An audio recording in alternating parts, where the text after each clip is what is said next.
Hello and welcome to a weekly update from Council of Single Mothers and Their Children. I'm Jenny Davidson and I'm the CEO. This week we see families in Melbourne return to a second round of homeschooling, which is very difficult for single mothers who don't have additional support to help them with the intensity of having children home all the time. It's hard for women who are also having to work, to remote work. It's hard for families who have work outside the home, and it's hard for families who don't have enough digital connectivity, enough devices, enough tech knowledge, and for any families who have limited literacy or English as a second language. We worry about the stress these families are under, and we hope that they will make contact with us to ensure that they're getting all the supports that they can through their schools and through the government. Our thoughts are with all of the mothers and children back into homeschooling this week. We're also very concerned about various human rights breaches and threats that have been going on with various ways of dealing with the COVID second wave in Melbourne, in particular the lockdown of all of the commission housing towers in Flemington and North Melbourne. We believe that while the department and the government were doing the best they could, that they actually didn't think through the way that that particular portion of our community was treated. It wasn't just, and that there were many flaws in the way that it was executed.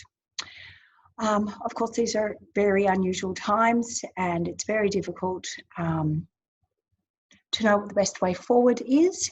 This week, the government will be releasing financial information on Thursday that will tell us whether they're going to continue to extend JobSeeker and JobKeeper after September. This is a very serious situation for families if they just push everybody off a financial cliff and end these benefits. Not only have these increases made a big difference to a lot of families who rely on benefits, but there's also many families who have lost jobs and are new to poverty that would be pushed into a whole level of dire poverty if either of those things happen. If JobSeeker has returned to the pre-COVID-19 levels, or even only has a marginal increase like $75 a week more, or JobKeeper is ended. So we've certainly been advocating to government, along with many, many people in our sector and across the community, to ensure that those changes aren't pushed rapidly through. We'd like to see permanence for people on JobSeeker to know how much money they're going to have going forward so that people can plan. The job market's going to be very competitive.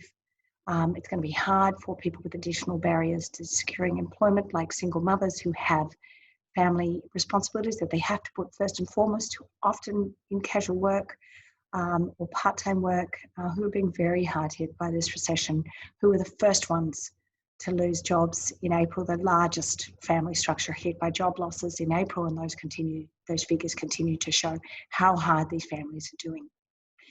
Please don't forget that Council of Single Mothers and Their Children is here to help single mother families. You can follow us on Facebook, or Facebook group you can search for with the name of our organisation, or you can go to our website, which is csmc.org.au. Single mothers can join for free and be part of a community of single mothers that is supporting one another and fighting for change. Hope that you're all hanging in there and staying safe, and we're thinking of you.